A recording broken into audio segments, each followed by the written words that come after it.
I think that the demand for resinous flooring has increased over the years because of a number of different components. We install a lot of floors where it's important not to have any seams. And resinous floors also offer the opportunity of unlimited decorative options. There's over 150 different colors that can be mixed and also different sizes of flakes. So I have an endless palette when I sit down with a customer. Compared to many other options on the market, your resinous floors are perhaps one of the most durable solutions. There's a lot of different opportunities with resinous coatings, and we cover a lot of different types of surfaces. Let's say residential, garage floors, commercial. There's a lot of different opportunity, but at a fraction of the cost.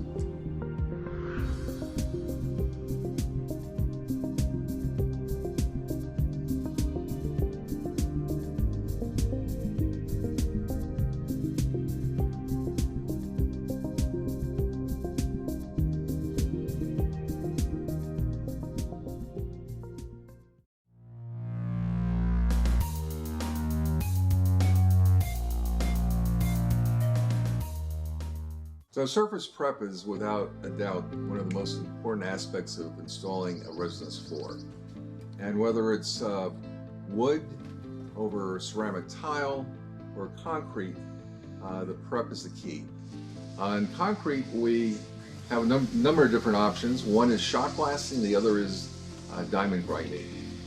Nowadays, diamond grinding is without a question the preferred method because it actually helps level the surface, and it does create a profile that ensures coating adhesion. On plywood, it's a little bit simpler in that we simply have to sand the wood and make sure there's not any contamination on the wood, and make sure that the glaze is removed so the coating has something to stick to. The condition of the floor makes a big difference, especially with contaminants. One being moisture. And so if there's a high level of moisture in the floor, we have to address it with different types of coatings. There's coatings that will seal up that moisture and prevent the moisture from causing any future problems. Another component would be oil contamination. It's important that you address that by either removing that area in the concrete or using, once again, a special primer to seal it up.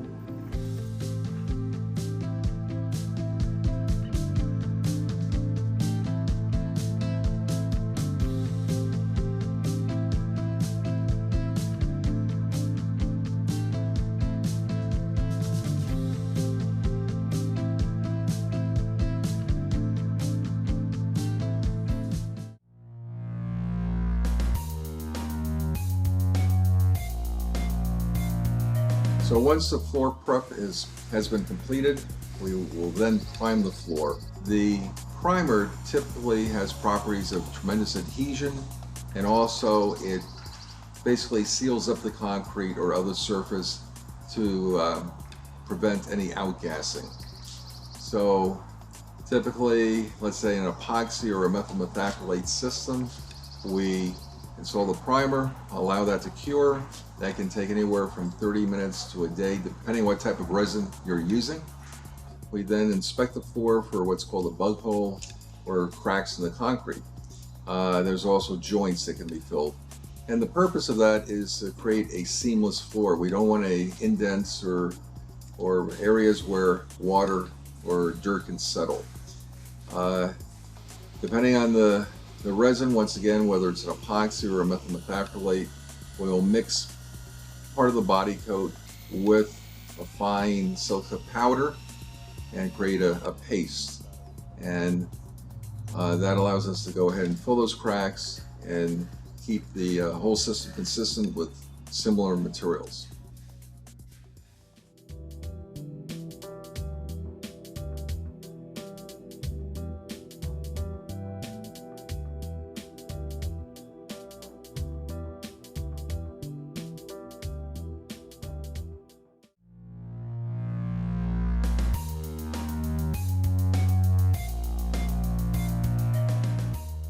next step is installing a body coat. And depending on what we're going to use as a broadcast medium, will determine the color of the body coat. So if it's a tan-based broadcast, we will use a tan-based pigmented body coat. And the same thing with any other color. If it's gray, it's going to be a gray pigment. We apply the body coat at a fairly heavy rate, so it's anywhere from 15 to 20 mils. And while it's still wet, we broadcast the decorative flakes into the coating to the point of saturation. So in other words, that coating will not absorb any more flakes. We pour about a half a bucket in a 5-gallon pail, so maybe 10 to 20 pounds of flakes into a pail, and we simply hand broadcast it. It's critical that you install the flakes properly, in that you want to make sure you broadcast the flakes into the air so it kind of rains down on the surface. If you simply throw it down on the floor, you're going to get ridges and clumping, and you're not going to end up with a nice smooth floor. You don't want to have any shiny spots on the floor, because then it's too resin rich, and that's going to affect the way your floor looks when it's done. So you want to have a nice consistent look over the floor with a consistent color and dryness. You can always over broadcast, because you can salvage those flakes. You can scoop them up and save them for a different job. So it's far more important to throw too much than it is to throw too little.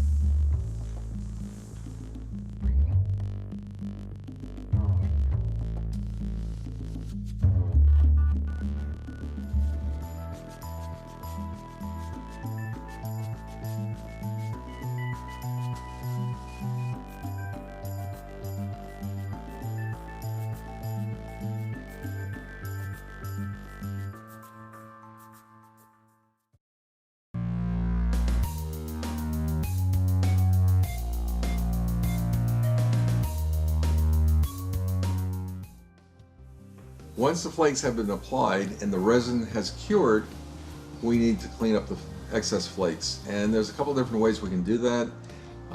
The method that we prefer is using an 18-inch straight edge blade, and we literally scrape the top surface of that floor to remove any excess material and remove any sharp points from the flakes.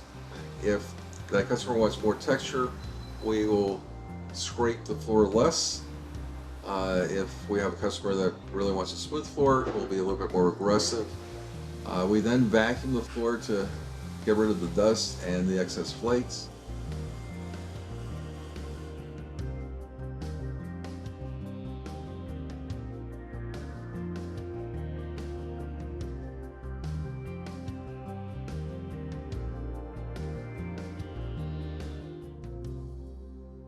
Once we've cleaned the flakes, it's time to install a top coat. If we install a grout coat, if it's a methyl methacrylate, we'll sand it. If it's an epoxy, we'll just let it cure out. On the methyl methacrylate systems, we typically install 2 coats. And the reason for that is the first coat will actually bring up the flakes and create sharp edges. And we got to address that, otherwise you'll get cut. And so we will sand the floor and inspect the floor and make sure there's no sharp areas, and then we'll install a second and final coat.